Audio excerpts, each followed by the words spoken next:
Okay. All right, cool. You guys are coming in. We're very excited. I don't even know how many people are registered for this.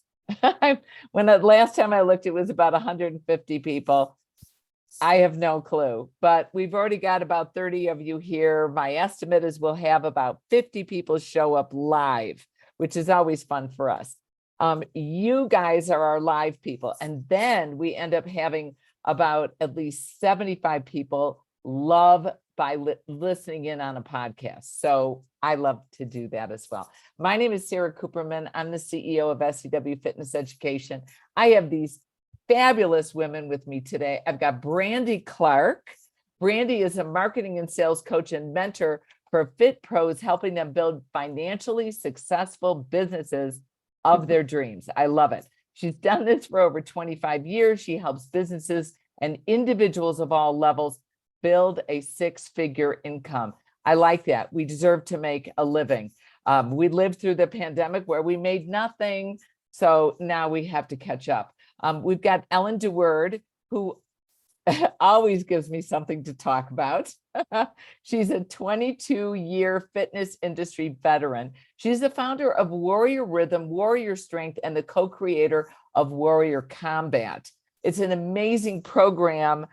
She was a lead educator for Beachbody, and her warrior formats have now spread internationally in 10 countries. Very, very cool. And she was just with my friend Stephanie Max, or is going there tomorrow morning to lead a whole bunch of trainings for her facilities. And then now we have Marissa Hoff, MED, a master's in education. Marissa actually works with a good friend of ours, Chris Stevenson, who has done our keynote.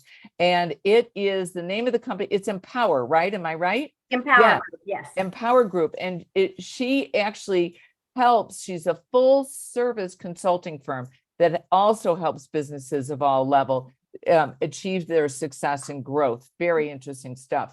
And then we've got my lovely friend, Jessica Maurer. Jessica helped SCW significantly. How many months did we work together for you to get us straight? 6 months? Yeah, 6 months. And I then think it was about 2 certifications. Yeah. yeah, exactly. So Jessica, we've worked together for quite some time. She's a business consultant and strategist. She helps people with social media, and she's presented for SCW. She helped us create certifications on social media and how to grow your business. And she works very closely as the product and operation director for Fit for Mom. So we've got these lovely people on. I'm done with introduction, except our lovely Chris Purple, who is our developer for SCW, is running this webinar because basically we begged him to. So we're really excited about that. All right, guys, we're going to start off. We're going to talk about social media. Like, what are the major factors in growing your audience and your business? Sometimes we feel overwhelmed by making all these social media posts, these blogs, these programs. It's also, some of us kinda don't want to open up the kimono and show all our little bits and pieces. So how do we do this? How do we make it so that it doesn't take over our life? You know, what kind of content do you find does well on social media? And I'm gonna hit on you, Ellen, because you gave me some buzzwords that I just loved. Oh, well, I guess first and foremost, I love social media, and I think it can be a place where we all figure out how to have fun with it. And we're going to talk to you guys not only about being consistent in terms of like frequency, but also consistent in terms of your niche, your voice, the aesthetic of your accounts and all that stuff. But I think what is always going to do well and what has always worked for me is just being my true authentic self, because if I'm ever not, it's exhausting and totally unfulfilling and totally ineffective. And then, you know, just providing content that is memorable and emotional and novel. Yeah, I love the authentic, the emotionality. You look at you, I look at you and I go, okay, I think the girl's authentic. Okay. There's no pretending there. It's all real. I loved it before we turned the camera on. Well, the camera was on. We're all looking, going, I don't know if Ellen's wearing a shirt. Okay. Nobody's quite sure about that. goes on. Yeah, you're wearing clothes, cover those things up. Yeah. And Jessica, what do you find what type of content is doing well? And before you answer, do me a favor, you guys at home. We had 200, Chris just texted me, 213 people register for this webinar. And we know that these people are all hot on social media. So we post our webinars on social media. We get a lot of hits that way as well. But what do you feel really works? What content really targets people and engages them? Well, what's been really amazing over the last few months is to see this authentic, as Ellen brought up, but these behind the scenes style content pieces are really taking off on social media. We thought during the pandemic that it would be much more broken down and take your makeup off and show us what you're doing in your everyday life, but content actually became highly curated and highly put together, and people were spending hours upon hours trying to figure out the perfect filter and the perfect way to edit reels. And now what we're seeing is simple is best. Simple, behind the scenes, B-roll, uncomplicated. That is really what's thriving with people. And the reason why is because social media is where we go to fit in. So we're going to social media looking for the place where we feel most at home, where we feel like we connect with somebody. We are looking for our little boxes that we fit into. And so by seeing behind the scenes and more casual style content, we're really getting to feel like we belong with that business or that personality online. And that's interesting because I think more people are able to do more sophisticated things and throw them out quickly because they use Canva. Canva tends to work really well for videos. It works really well for just photos and treating things. Do you like that program, or what other programs do you like, Jessica, that you use? I absolutely love Canva. I think Canva is great. I definitely think that it's a way for you to have brand consistency because you can put your colors, your fonts, and your logos all into Canva so that everything speaks to your brand. Excuse me. But I think that seeing people like really be themselves as well on social media is really thriving too. That's cool. I also, at Mania this weekend, I was on a panel on marketing, which was really cool. And there's a program, it's called, and Chris, you got to write this down. It's called Bonjoro, Bonjoro. And it's a place where you can actually capture social media like testimonials from folks, because I know we need all these testimonials, and I'm asking them to text it. And if it's going from an Android to an iPhone, it's like all pixelated and it looks all wonky. So I kind of thought that program was kind of cool. Brandy, what are you finding that works? Consistency, no matter what you choose. This is that C word that we all hate, right? It's just being consistent, and whatever that looks like for you, to just choose it and be consistent within the boundaries that work for you. If that's 3 days a week, then it's 3 days a week. If it's every day, then it's every day. It's twice a day. It's twice a day. Be consistent. But for me, to me, it has to be easy as well. Like, as much as I love Canva, do all of my webinars in Canva. Your girl's not going to jump into Canva to do one of those carousels. I'm going to just open my notes app and I'm just going to write some stuff out. I'm going to screenshot it, and then I'm just going to shrink it down and I'm going to post it out. Or just, I don't even have got time. I mean, most of the time we don't even have time to jump into these apps and make things so beautiful and like edited and stuff. To me, it's just like, I got an idea. I'm going to find a beautiful window where my face is lit up. It's like Botex in a bottle, and make a video, right? So to me, it's just consistency and simplicity. And then usually in the moment, you get back to those words that Jessica and Ellen said too, like authentic and being really just like showing who you are, right? Just authentic and connection. And in the moment, to me, is best. Oh, that's great. And I really like your advice about writing things down. Like, I get questions. People are like, Sarah, you've got these beautiful images on your Mania stuff when we send out text messages. And I said, all you have to do is take a piece of paper, like type it up in Word, a big thing, take a selfie of yourself, and that's your text message that you're sending out to people. So you Right. don't have to spend a fortune on design or like you're saying. And it's not so much, Canva's cheap. It's so cheap. How much does it cost, Jessica? I can't even remember. It's It's 12 bucks a 120 month. a year Yeah. for the pro, What is it? How much, Marissa? 120 a year, or $12.99 a month for the pro version. The free version has a lot of aspects. Quick plug, if you're going to SCW in California, I will be doing a workshop on how to use Canva. So Ooh, it is by far one of my favorite tools. yeah. All right. And what is the most, why is it so easy? Why can everybody do it? Please share. Well, the one thing about Canva is it's done by professional designers. So you don't need to have that designer background. And it can be very quick, especially if you stick to templates. So if you're going to do Workout Wednesday, you make a template for Wednesdays and you just plug in the different video or the different picture. You don't have to create something every time.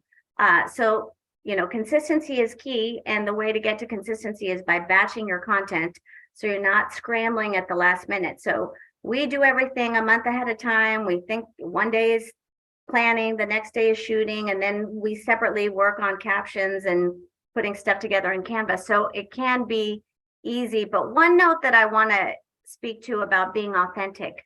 Some of you in the audience probably don't know what it means to be authentic. If you're anything like me, people would say, just be you, just be authentic. And I'd be like, I don't know what that means. Just tell me what to post. So what I would say is, when you're thinking about what authentic means, you have to think about why you do what you do and who you do it for.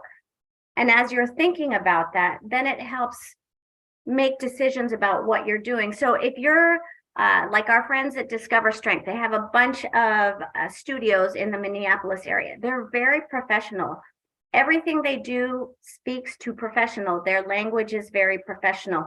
Their posts are very consistent. Whereas if you go to Mark Fisher Fitness in New York, they're all about being quirky and crazy and ninja warriors and all that stuff. So everything that they do is consistent with who they're serving. So think about, if you're working with active aging people, like Sarah's big summit coming up, then you're going to think about which platform you're using and how you're talking to them, which is very different if you're working with high school athletes. So I think that's a real foundation for what we mean when we say be authentic, and behind the scenes is great.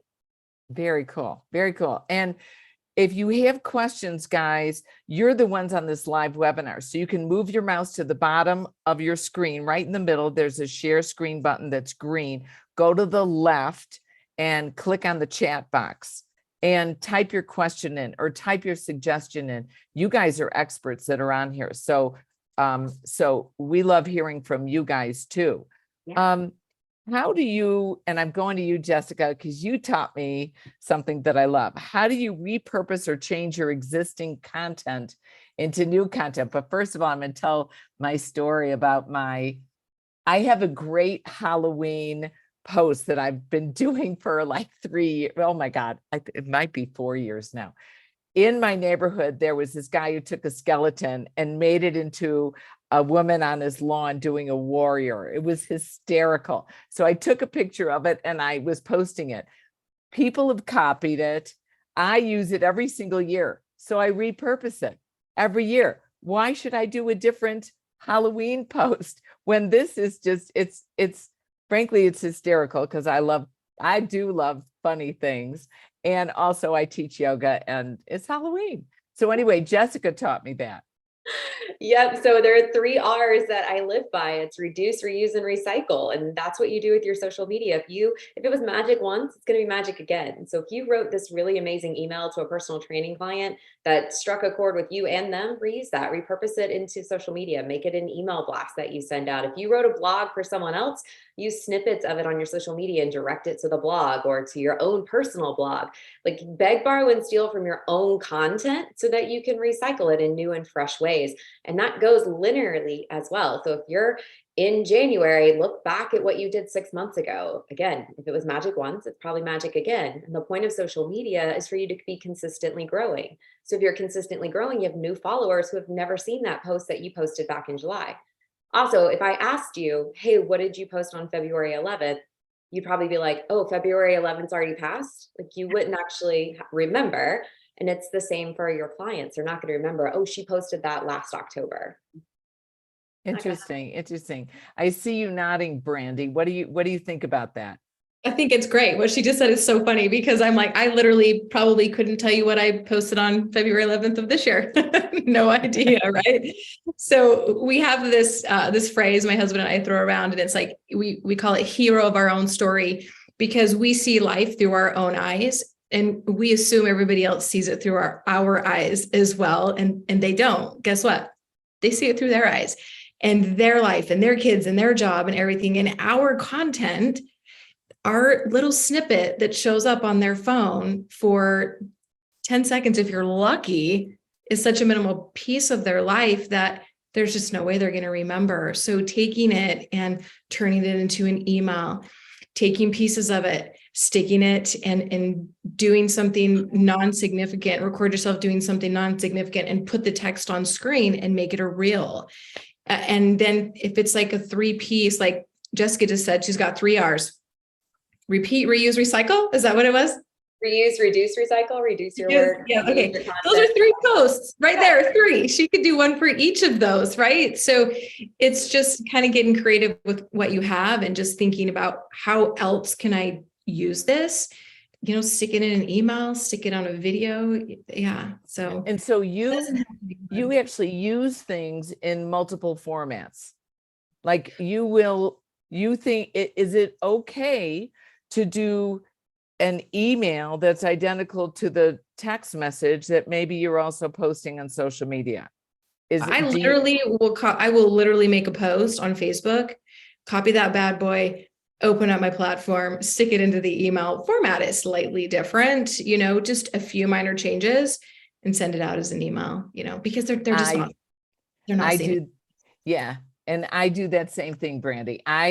SCW, we reuse it, and we also send it out in different ways and at different times, because there's different people that are online at different times. And we know that 90% of every text message is opened.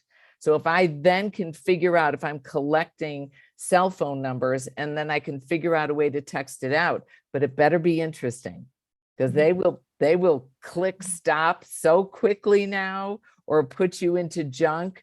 What do they say? Delete and junk, and, you know, sacrifice and stab you later. I mean, it's just, that's kind of hard. Do you do that, Marissa, with your businesses, with the businesses you consult with? Yeah, and we're really talking about 2 different things. The first thing we're talking about is going back through the content that you've already used, using your insights, whether it's Facebook or Instagram or Twitter, and seeing real statistics on what worked and reusing that in a slightly different way. I agree that no one's going to remember what you posted 3 months ago. If you had a reel that was really popular, maybe change the cover out or find a different way to use that. So that's reusing stuff. And then the second thing that we're talking about is, let's say you have one piece of content. We used Workout Wednesday just now as a Canva template. I can take that Workout Wednesday. We're going to talk about abs this time. You record this whole video, but you use that content on different platforms in different ways. So maybe I make a Reels video where I'm pointing. People love those pointing at words kind of stuff. Maybe you're tweeting out each little ab exercise in a series, and on Facebook, perhaps you write a little blog. So you take the content, but you use it specifically in different ways on different platforms, if that makes sense. And we do that all the time. Oh, that's great. And Ellen, all right, you're the queen of capturing people's attention. Do you use stuff in different ways? And how have you've got an enormous following. Thank you. I do similar to kind of what you guys said. And I wanted to actually circle back to what Marissa said about batching first, because I'm a huge believer that that's the key to consistency, because we don't always have creative juices flowing every single day, and we don't always have the time to curate and create every single day. So when you have time, I'll give you guys an example. I just flew home from DC Mania. I have incredible content. I have 1 million videos, 1 million incredible photos, and I had time because I live on the West Coast. I had a long flight. So I had time to batch and create and write a whole bunch of content that I save as draft in Instagram. Why Instagram? Because you have to pick like a home base. That's my home base. It's my favorite platform, and for a lot of different reasons. But so I'll batch and I'll basically create a whole bunch of drafts. I don't want to post it all right away, or everyone's going to get sick of seeing posts about DC Mania from me. I want to stagger them out over the course of the next few weeks, and then I'll be doing it with San Francisco Mania.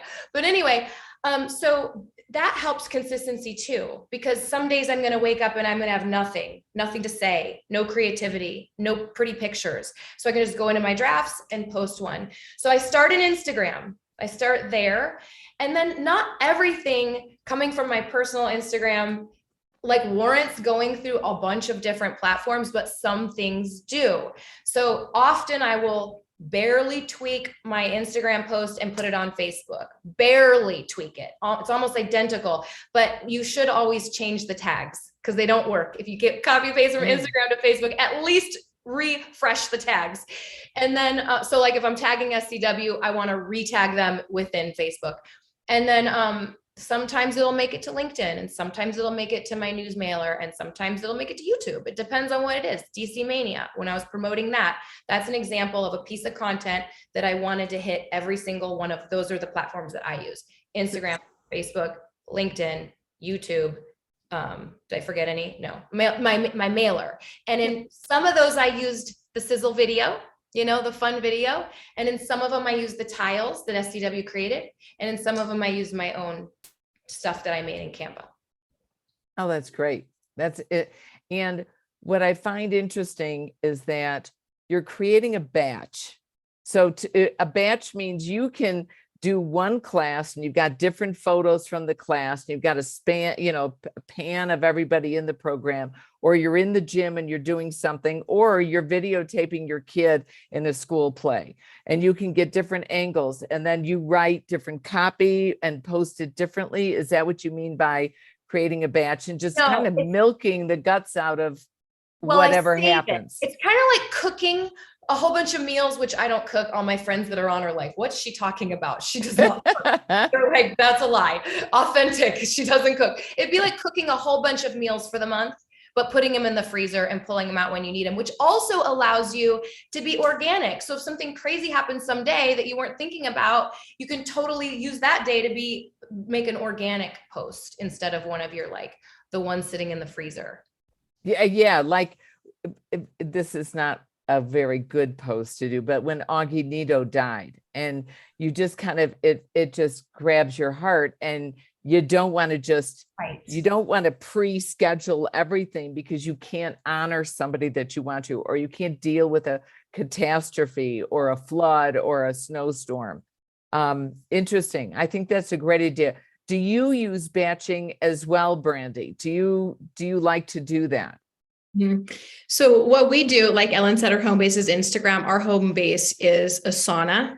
And so we will have a calendar look, and we look at the promotions that we're doing. Like right now we're in a virtual summit, and then in 2 weeks, we're going to be doing a challenge. And the week after that, we're going to San Francisco. So we will look at what's going on in the business, and then we will create ideas for content, stick it on the calendar that way, and write generally what we're going to say or the points we're going to hit. And then that makes it easy for me to open up on my phone and copy and paste into Instagram or copy and paste into Facebook, stick a selfie with it, stick a quick video with it.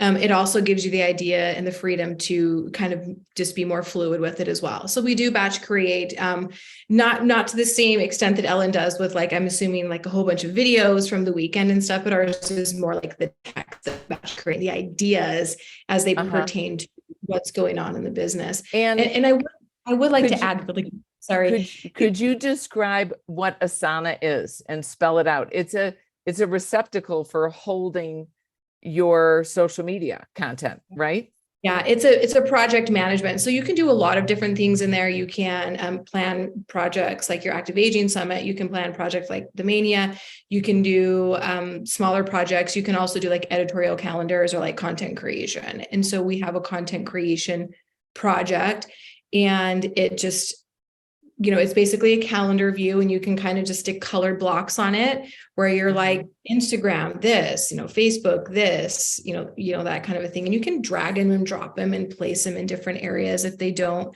work, if they don't feel right, or if you forget, if you miss a day, just stick it a couple of days over and it still lives there. And then you can mark them off, you check them off and they're complete and they go great and it feels good. Yeah, I just asked Chris Purple. Hopefully he's going to find us some links to Canva and links to Asana so that you'll have it up there. Marissa, do you plan stuff? I'm at times I got a little bogged down with Hootsuite. Yeah. It kind of tempered my authenticity because I felt like I was planning a little too much. So here's what I'll tell you, and you kind of struck a chord with this. For us, we will plan every single day of the month. So Chris and I work together on that. We start with Google Forms so that he and I can go back and forth a spreadsheet for every day. And we start by populating all the hashtag holidays. So like tomorrow is World Wildlife Day, and we pick the ones that apply to our business. So maybe Donut Day would be good, or Margarita Day, but there's like, I don't know, so many different ones that you can choose from. And then this actually came from Jessica. Another tool that is amazing is Trello. So it's very similar to Asana, in which in our spreadsheet, we have the topic, then different little items that say, did you create the template? Did you record the video? Did you write the caption? Do you have the hashtags? And we check the little boxes. So it keeps us organized. All that goes into Trello. So it's the same thing. You create boards for each day of the week and you populate all those captions. So Chris does most of the caption writing. I do most of the designing, and we work together because both of those, Asana, Trello, the Google Sheet, are ones that you can go back and forth on. But when you have all that planned, then you made a very good point. You have to be aware of things that are happening in the world. And I've given this example before. Let's say your Monday bucket, this is also a Jessica thing, is Motivation Mondays. And your thing is killing it this morning, treat Monday like it's a Friday. And then there's like a terrible mass shooting.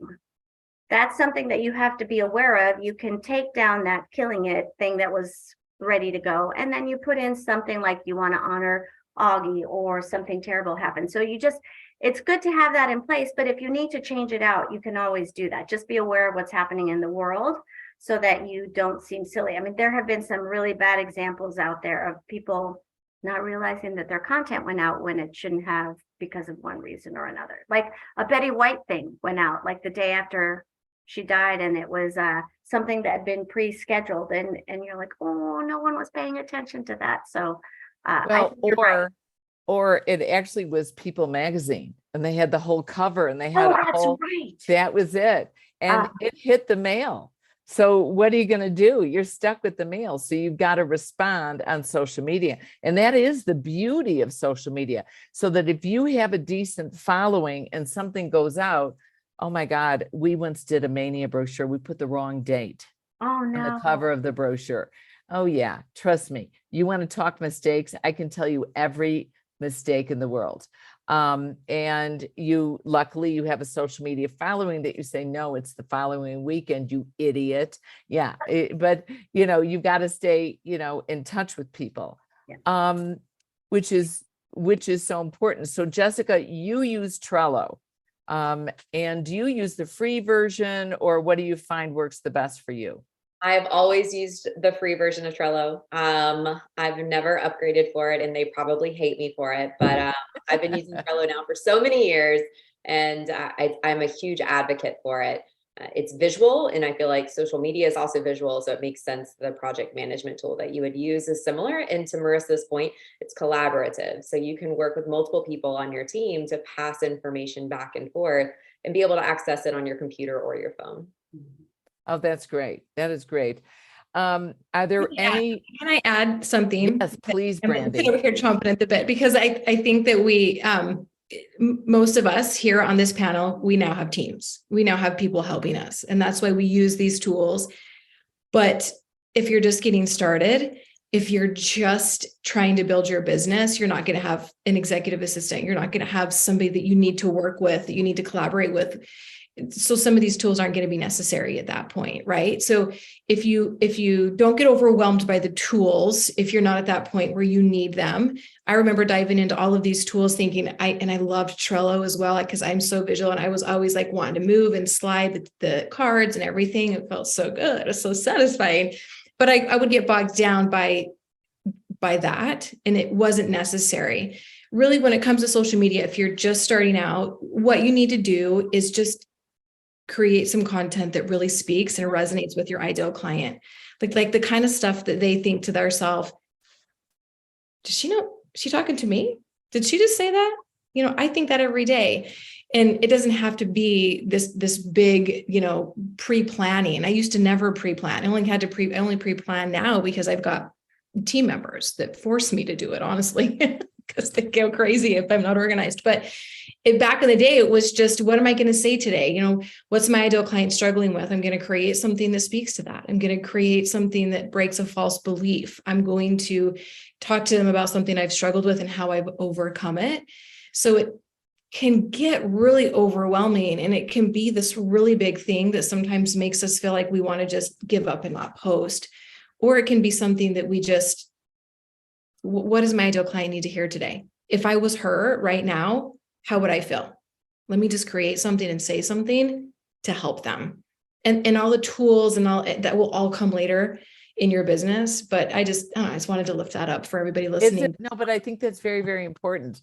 I'm But a big, I will just disagree for a second. If I'm a Good, personal go. trainer and I'm training 6 clients a day and I have to start at 5:30 or 6, the last thing I want to do when I am in my little break is try to, okay, how do I speak to my authentic client? Like, the whole reason why we plan is so we're not improvising in a way because we're short on time, short on ideas, and short on content. So I hear what you're saying, Brandy, but for most people who are working other things, because most of us wear a lot of hats as solopreneurs, and to come up with authentic stuff off the cuff is challenging for most of the people that I've met, including myself. So if I think ahead of time, of course, I love the authentic stuff. Like, oh my God, I just got off 6 hours, 6 clients, and I talked to someone who was struggling because she can't make healthy food for her kids.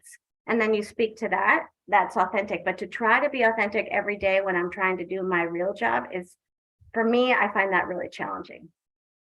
I will say that using Jessica. using a planning system becomes a storage. And I loved, Ellen, your example earlier of like batch cooking. So I think of it in terms of cupcakes. You never just make one cupcake, you always make a dozen. And then you don't just leave them out because they'll disappear. You put them in Tupperware and store them for later. And all of these things that we're talking about become your Tupperware systems, right? Of your store it, use it for later, whether it's in drafts of Instagram, whether it's in Asana, Trello, or any other project management tool. It's your Tupperware to save your cupcakes for when you're ready to consume them later or use them later, if you will. And it's also a way that you can then go back and recycle because you store everything. Then it goes, okay, well, what did I post last November? And you pull up your Trello board or your Asana board, and it's a really easy download, copy, and paste again. And it goes back to that consistency factor because customers purchase from you based on trust, credibility, and loyalty. And if they don't have trust in you and your brand due to your dependability and credibility and consistency, they're not going to purchase from you. I get that. Now, I love you ladies, but I kind of lean towards Brandy because I got to tell you, when we started with this pandemic, I felt like I was an absolute idiot on Zoom. And running a webinar was just like a nightmare project. And then but you do it a couple times, it starts coming. It gets a little bit easier to be able to finish your class and authentically you're sweaty and you just shoot and go. And I think, and it takes a while. And I think a lot of people think about when you taught your first class or you trained your first client, you sucked. Okay. Just get over it. You sucked. And I don't know why they didn't fire us right away, but you get used to it and you get better and you get more consistent. Okay, Ellen, now you go. Oh, I was just going to say that, like, you're all right. Like, this is the whole point, is that it's not one size fits all. And some people are going to want to use Planoly and Asana and plan everything. And some people don't like the look of a super planned, beautiful account like me, but I also don't wear socks that match ever. So like, it's a personality thing. We've wanted to talk to you about that for some time. Oh, really? Do they show? No. So I just think it is we find our systems and we find our way, and there's tools, and those tools always change. Like, I'm using new tools right now, and, getting rid of some old ones. And so, yeah. And it I thought for does sure- refresh you. Sorry, go ahead. I thought for sure Ellen was going to come off mute and be like, actually, my class was perfect. My first class I ever taught was perfect. No. Nope. I would slap her in California if she lied like that. We've got, the other thing I want to talk about, I can't believe we're like flying through all this stuff, but I want to talk about I always find it hard to sell. Okay. Like, I can get people to engage, but to get them to sign up and become a member, or become my client, or join my class, or come to the conference, it was difficult for us to learn. And for us, we really use a system of bait, click, and keep. Because I love social media, but I can't run my business on a Facebook page. I got to get them going to the website, registering through RegFox, and keep them. So baiting means giving them a little bit of that education that's going on there, and then clicking, getting them to click on it. And then I want to keep their information. I want their email address. I want their cell phone.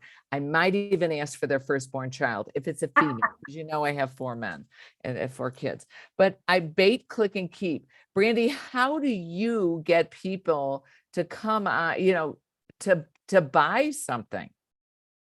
So I guess maybe, I'm not sure if the question is, how do I, get them to enroll, how do I get them to pull out their credit card, or how do I capture like their emails to get them onto my email list? Because there's 2 layers to that, right? So Right. Always provide something that they feel like they need right now, that's going to give them an immediate win and, instant gratification, something that's going to solve a problem now, right? Get them on your email list to nurture them. And then I sell through consult calls. I do enrollment calls. I have a firm belief in like a 3 foundational system, where it's like, these are the 3 things we're going to help you. We're going to solve in your life, in your world, in your fitness, in your weight loss, or whatever it is that you specialize in. Same, it will apply for health coaches. It will apply for life coaches. It's these 3 things. And if you niche down really well, if you know your audience, for the most part, everybody's going to fit inside these 3 things.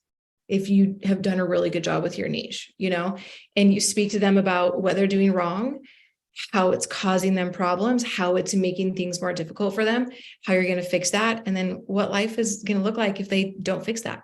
You future pace them for a great outcome. And then you also remind them how they're probably here today as they were a year ago, 2 years ago, 3 years ago. Right. And then I usually just say, you ready to get started? And they'll say yes, or I need to talk to my husband. One of those 2 things. Yeah, it's hard to get them to go. All right. Marissa, here you go. You're allowed to disagree with her. I love that. I would just say all of us have very different businesses. So if you're someone who just started a Fit for Mom chapter in Thousand Oaks, California, what you're really looking to do is start brand awareness. You're not really selling people memberships online. You want people to know, what is Fit for Mom? Who goes to Fit for Mom? Why would I want to go to Fit for Mom? Whereas Brandy's business is all an online business. She's selling courses, stuff like that. Our business at the Empower Group is a B2B business, which we've found after running clubs and helping clients with their social is a completely different beast than anything else. So you really have to think about, when you mean selling, what does that mean? For some people, it's just really, who are we and what do we do? And for other people, it's like, buy a ticket to my course, or buy my awesome licensing program, because you can do that from any place in the world. So it's really, all of you are going to be in different places, and selling is really just building trust, letting people know who you are. We already said that, and having them know that you're authentic and will give you, like we've seen people, I'm going to 10x your business if you just, follow me, or I'll give you 10,000 followers. We know now that we're not going to trust those people. You're going to trust the people who speak to you in a different way, and selling is going to look different for everybody here. Interesting. And Ellen, how do you translate this huge Instagram following into getting clubs, making them understand the value of licensing Warrior, having the instructors get certified and go through the program and get the choreography? It's funny. I was just kind of thinking on this webinar, like, I think I've actually grown my entire Warrior instructor, the whole organization through social media. Like, honestly, I think I grew it through Instagram. So I think just creating a community, like, I honestly think social media, this is why I think it's fun. It feels like going to a coffee shop every day with my favorite coffee shop friends. Like, it feels like I get to hang out with them in this coffee shop. It's just virtual. It's just not a physical brick and mortar coffee shop. And then that grows. And then, you know how the algorithms work, like, it suggests people like what you attract. You keep attracting what you put out, and it suggests, I'm always being suggested friends that are probably like me or like the friends that I have on there. So I think it just kind of organically grows. I do a lot of FOMO marketing, like fear of missing out, like scarcity. Like, if you're not teaching Warrior, or you don't have Warrior at your facility, you are missing out. Look how fun and crazy and wild we are. And I kind of, preach that message into existence. It's become a self-fulfilling prophecy. Like, we have so much fun, and then we do. And then I love what you're doing. Like, you partnered with Diva, who is on. Diva, if you're still on, thanks for listening in. But it was really cool. Collabs are a big thing right now on Instagram. If you bring in someone else who has their own following, I mean, you did it in a business sense, but even in a social media sense, that's a great way to get some new audience members. And so, I mean, who doesn't want to be friends with Diva and Ellen? And so I can see how that's super appealing. Like, I want to be friends with these people. They have so much fun, and they've built that community so well. Yeah. And it's interesting because it's not, I think we all thought coming out of the pandemic, like, anything online was either going to stick and solid. There were the people that believed that. And then there were the people that said, it's dead. Come back live. It's all about live. It's all about live. And I think it's kind of interesting to see that we're getting this, we're getting a real mix of that. I know with our Active Aging Summit, it's just, I can't believe it. We're 40% up from last year. Maybe it's because it was such a great product. Plug. But it's also, it's also people do enjoy the convenience. So Jessica, where are you with this bait, click, and keep? Where are you with really growing your business and getting people to buy? Well, selling is all about active listening. It's about listening to what your client needs and then providing that solution for them. Whether you're going to do that on social media, like Ellen said, because that's where her consumer base can digest their information, or Brandy's point, if it's a phone call, it depends on your clientele. And if you're not actively listening to your people, then you're gonna miss the boat when it comes to sales. So whether they're all on Instagram or they're all on Facebook, or they're telling you that they really love emails because your open rates are through the roof, or you got crickets on email because they all want you to text and give them phone calls, actively listen. And don't listen with your own intention of like, I ingest my social media and marketing this way, so obviously everyone does as well, because that's not what's going to happen. And so what we see, Brandy started with fix a solution. Whatever your avatar is like your symbolic, client, fix that solution. Love the FOMO, Ellen. I have FOMO now. I'm going to run out and get a few tattoos. Okay. I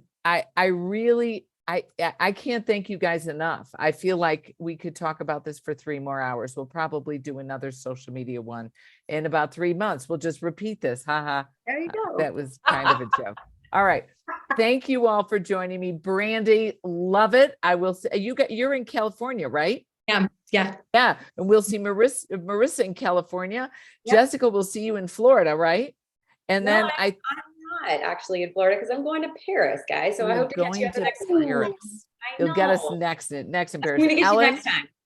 okay. And Ellen, have a safe trip tomorrow morning. I know you're flying off to God knows where to train. God knows how many more people. So thank you all. Thank you, Chris, for running this webinar. Thank you for joining us. And everybody, I'm going to show you a quick video. I know we're all leaving, but I'm going to show you our active aging,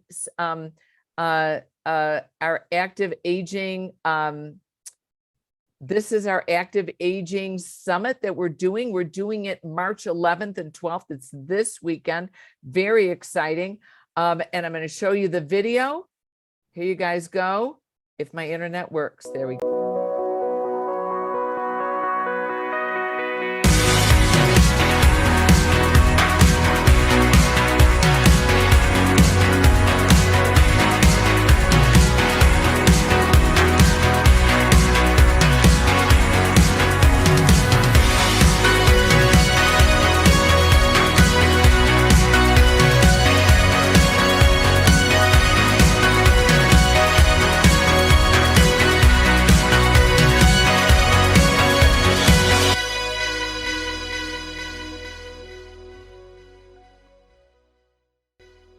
Yay. I love it. This is so funny. So my husband's trying to get dressed because we're going out to dinner and he's been avoiding walking behind me. This is a virtual set right here. So nobody can see my husband's naked body. For you. Okay. Love you all. Thank you for joining us. And I hope to see you at Mania and our Active Aging Summit. Thank you, Brandy, Marissa, Jessica, and Ellen. Thank Thank you, you, guys. Bye, Have a guys. good night.